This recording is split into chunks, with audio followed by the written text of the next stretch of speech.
Welcome to the ride with Wild Wayne Cartwright, an exciting thrill ride through the wonderful world of HBCU athletics. Before our trip begins, let's set a few ground rules. First, subscribe to this YouTube channel. Second, hit the like button. Third, please be sure to tell someone else about this show. Now that we've got these things out of the way, it's time for our journey to begin. Sit back, relax, and enjoy your ride.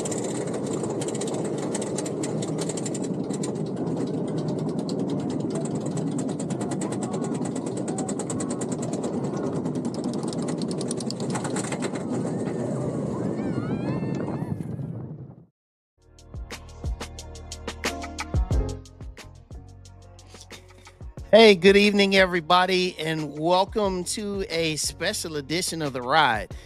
It's been a minute since I've been here, but, on this joyous occasion, I thought I'd show up and just do a little something for the people. So, as the preacher likes to say, I will not be before you very long, and I do mean that. But I want to make sure you hit the like button, make sure you subscribe to my YouTube channel, follow me on all my socials and all that good stuff. All right. So I hope everybody's good. So this episode, I will immediately get right into it. All right. So as you can see, Otis Hughley is out as the head coach at my alma mater, Alabama A&M University. Okay. And you saw just his record, the 37-63 overall record. It was 3 seasons of, had losing records all 3 of his seasons. The first season was his best. They went 10-8 in SWAC and, actually finished 4th in the conference, had some things working, made everybody feel very optimistic about what was to come. All the talk was, let me get my players, watch when we get our players in recruiting. Okay, gets his players. And then second year, 9-9. And then this year, 6-12 in the SWAC. They were picked to finish 9th in the SWAC. That's exactly what they finished, was 9th in the SWAC. All right. Yeah, there were 2 SWAC semifinal tournament appearances, but that's really about it. With Coach Hughley, everybody who probably knows he had this background of international coaching. He coached LaFleur High School down there in Mobile. He coached DeMarcus Cousins. They had all these different things that he had in his background, right? One thing that Coach Hughley he was a talker. He definitely could talk. But the thing about talking, he said a lot of the very same things over and over and over. And some of the things that we didn't like was he didn't have much accountability. And so one of the things that I just want to show is just a brief excerpt of his video from yesterday of what really broke the camel's back for most of us. So let's tell them what's really been going on and how you feel about everything, season, I feel like you have a lot to say. Well, the media and the slander, that's all part of it. I'm okay with that. I talk about the kids. These are not professionals, but they get paid, and that's part of what they did. No, they're student athletes. Just back off the kids. What you say about me, that don't matter. But I do want you to know some of the things that's happened the past 3 years that a lot of people do not know. Like, we're graduating almost 100% of our athletes. Wow. Really? 100%. 100%. Yeah, we've had Brandon Powell, who now works for NASA, get his master's degree in computer science. Wow. We have Eric Lee, who graduated. Look at the guest. Look at the host. He's like, wow. Wow. Wow. Everything, season, Just one more time. Look at this I feel like you have again. a lot to say. Well, the media and the slander, that's all part of it. I'm okay with that. I talk about the kids. These are not professionals, but they get paid, and that's part of what they did. No, they're student athletes. Just back off the kids. What you say about me, that don't matter. But I do want you to know some of the things that's happened the past 3 years that a lot of people do not know. Like, we're graduating almost 100% of our athletes. Wow. Wow. Wow. Yeah, right, Jay White. Wow. First of all right, that was a 9-minute interview with a student. Okay, I don't know the student's name, but you know he put this video out, and he talked for 9 minutes about absolutely nothing. He talked about, well, our kids, they were very young. Our guys, they were very young. If you look at all of the interviews that this man had for the last 3 years, the kids, they were very young. They were very young. You recruited all these players, man. Most of these players. You were tasked to be able to develop these players. And things went backwards. And it got so bad to the point where no one believed anything you said. It got so bad that when I was down in Huntsville, he came to speak at halftime of the women's game for their last home game. And he began to talk, and no one had any questions for him when he asked. Now, I know you've got an extensive background, Coach Hughley. Coach Hughley, I know you got an extensive background. I know that you've been around the game of basketball. You traveled the world. You've been able to recruit people. But you simply wore out your welcome at A&M because you did not take any accountability at all. Everything was an excuse. Oh, we're hurt. We've got guys hurt. Our guys are really young. We've been on the road. Never once did we hear him say, I got to coach better. The staff, we got to do a better job preparing these guys to be able to play the game of basketball. And you never heard any of that. And that wore on people so quickly. So I just want to say that today I am very happy. I'm not always an advocate for people to be removed from a position, and it was reported that he resigned. But I must say that I'm very happy because Alabama A&M basketball has not been a winner on a grand stage in Division I except but one time back in 2005 when they went to the NCAA tournament. They have a great history in Division II, but as far as Division I, it's been losing season after losing season after losing season. And quite simply, us folks, we tired. Not T-I-R-E-D. T-I-E-D. We tired. There's a lot of folks who've been, involved with the program. People have been around for a while. They've had influence on the program. And I just kindly ask some of y'all folk that been having your influence in the program, please slide on and let the new regime just do what they need to do so we can start this thing over and try and get this ship headed in the right direction. We got a beautiful facility. We got a passionate fan base. Huntsville, Alabama is a basketball town. We just need to get it right on this next hire. So, Coach Hughley, peace. See you somewhere on somebody's sideline up the road. I truly do wish you the best, even though I'm saying what I'm saying. I do wish you the best. But you, sir, need to grasp that word, accountability. All right. So that's what I want to lead off with tonight on that. Now, I want to do the back end of this show. As I said that I wouldn't be here before you very long tonight, but I want to do the back end of this show. And I want to talk about what is the reality of college basketball. Okay. Now I'm going to set this up, this next couple group of slides that I have. I'm going to set this up for you simply by saying this. Now we know that, hold on, Paris. Yeah. Made a whole video and resigned. Ain't that crazy? A whole video and then resign. Yep. You can't make this stuff up, can you? But you know something, Paris? I'm going to put this back up. You know something, Paris? He was wrong. He was wrong for making that video. He was wrong long before he even did the video. All right? And CJ, yeah, you're right. He was voluntold. It was just like, hey, bruh, hey, Hey, bruh. Hey, he got called to the principal's office, CJ. He said, hey, we want to see you. See you in the office. Come sit on down. Come on, sit on down. And, he had to already know. You know what I'm saying? Oh, we know who he was. You know who he was. You knew who he was. You already knew. You knew what it was. So, Coach Hughley, peace, bruh. Peace.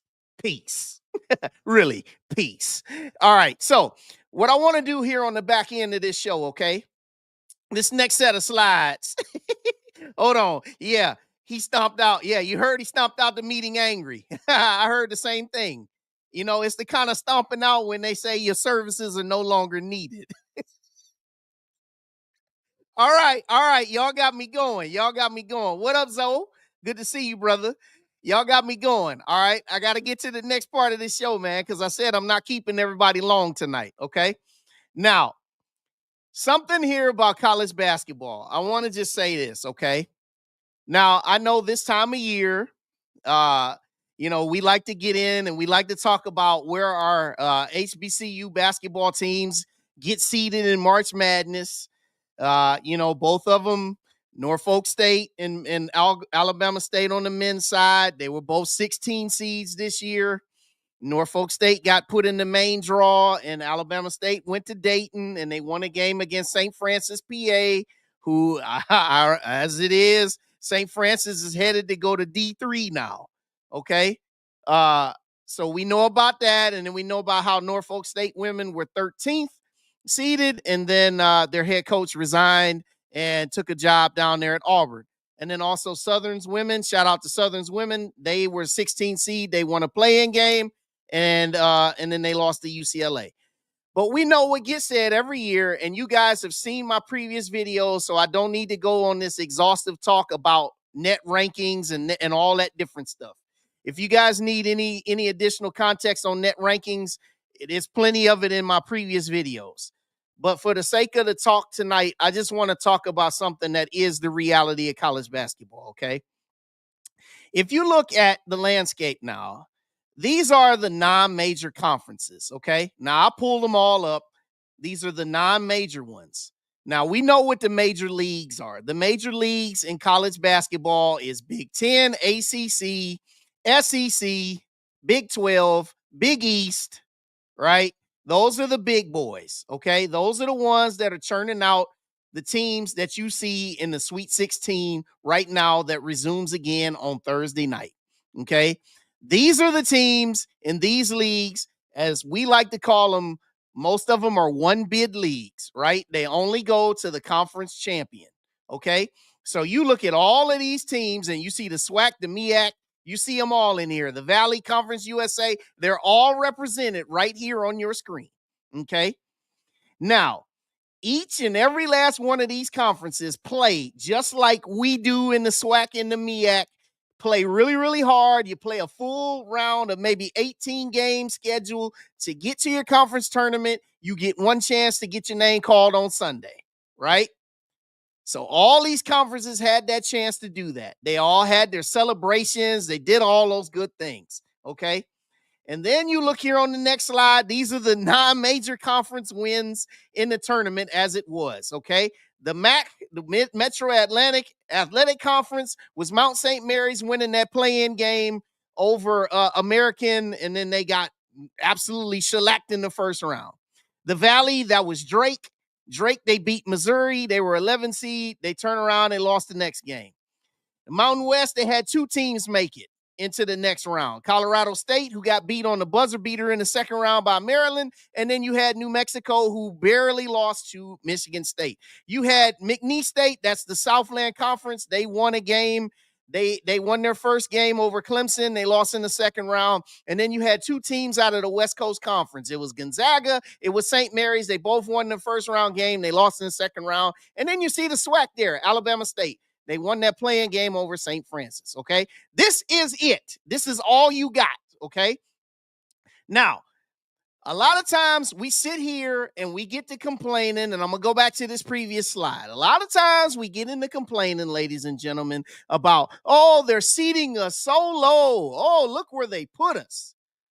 But at the end of the day, man, look at all these leagues here who had a representative make it to the dance just like us. And as you can see, there are a lot more logos on this page than there are on this one. So if you can look and you can see 6 conferences out of 30 plus here on this screen actually got a win in the first round, okay? 6 out of all of this, okay? A lot of times I know everybody says it's really unfair the way they do our HBCU teams. I hear it all. It's all well documented. But I'm here to tell you, every last one of these teams, all these conferences right here, they send teams to the dance just like us. And a lot of them go right home after one game just like us most times. And a lot of these leagues, you don't hear them complaining a lot because they understand the nature and the circumstance that is college athletics. Really, right now, this is a big man's game. And if you don't believe it, just look at the transfer portal right now for college basketball. There's over 1,000 kids in it, and it ain't even been open an entire week yet. Because just like it is in college football, it's the same thing that you see here in college basketball. Kids play at these conferences that you see here on this screen, and they're looking to transfer up to make it to one of those big leagues. Some of them, they are players of the year in these conferences. Some of them first team all conference in these conferences, right? And then they end up going and becoming a role player at a big university in a Power 4 conference or in the Big East. All right. So before we begin to cry and whine and moan, and I know we're going to continue to do it year after year after year because some of it is in our nature to do that. The bottom line is everybody on this screen has the same dream. And that is to catch lightning in a bottle by having a team that is good enough to potentially get on a Cinderella run. There are teams that have done it in the past, and it's becoming less and less frequent because of the way NIL works and the way the transfer portal works. But one thing is for sure. If you can get a motivated coach out here that's able to recruit, that's able to work his tail off and find some guys that were under recruited and be able to persuade some guys to turn down maybe some bigger offers to come to your school. And also, it's not just recruiting them to come, but also now with this transfer portal, it's about how can you recruit them to stay in your program. And a lot of times, it's not even now just the players that leave the programs. Now we're seeing the coaches leave. Okay. Colorado State, their coach, next day, he's headed to Minnesota.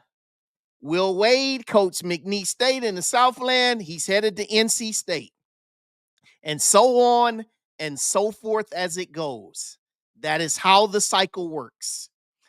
And I say all this to say, ladies and gentlemen, tonight, that you need to realize that in college basketball, and hell, for that matter, college football, this is a year-to-year proposition.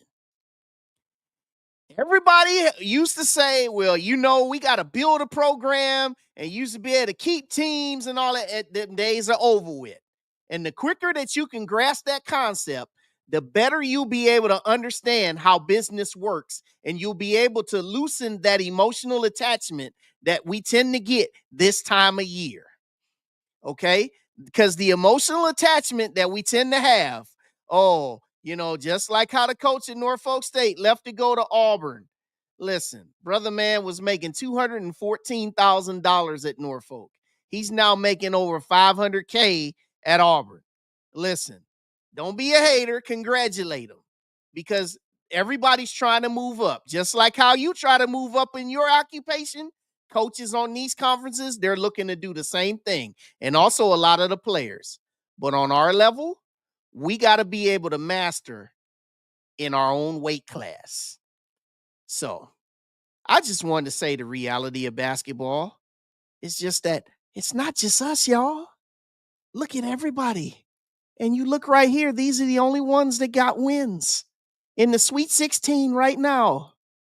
They're all comprised of those power leagues that I mentioned. So I say all this tonight just to say that at HBCUs in our sports, what we need to be able to do, we just got to be able to support the best way we can. And when we get these teams, man, when you have these players on your campus and when you have these coaches on your campus, support the hell out of them, man. Attend the games, follow them on social media, just support them, you know what I'm saying? Motivate them, just do what you can, man, because us and all these other mid-major teams, and I'm going to bring it up one more time. Us and all these other conferences, we're all in the same boat with trying to retain talent and trying to get talent. It ain't just us. It's everybody on this screen. And when somebody does it well, best believe somebody with a larger pocketbook is going to come write a larger check to pull your coach and get them on down to their campus. Or you see, just like with the kid at Howard, the player of the year, the freshman of the year, the most tampered player in college basketball today. It's no surprise that he hit the transfer portal because somebody's got a bigger pocketbook to write a bigger check. So that is the nature of what we got going on. So I say all this to say tonight to everybody that the landscape of HBCU athletics, just continue to keep buckled in and just ride it out, man. And when you get a great team, just like how Jackson State football was, how FAMU was a couple years ago, how Norfolk State had their thing going in basketball. Hey, when you get a great team, man, enjoy the ride. Enjoy it and just embrace winning, man, because you never know. Once it's gone, man, it's hard to get it back, bruh. It's hard to get it back. So you embrace it and you do what you can. So Wild Wayne is here. He had his message. He said what he needed to say tonight. The ride is back. The ride shall continue. All I need y'all to do is continue to hit that like button and also subscribe. And yeah, we got bigger stuff on the horizon. My time's well spent. And I appreciate everybody for tuning in. I told you I wasn't going to be before you long. And now I'm gone. It's the ride. Thank you for joining us on The Ride with Wild Wayne Cartwright. As you exit the ride, make sure you subscribe to this YouTube channel, hit the like button, and catch up on all of our prior episodes. Until next time, God bless.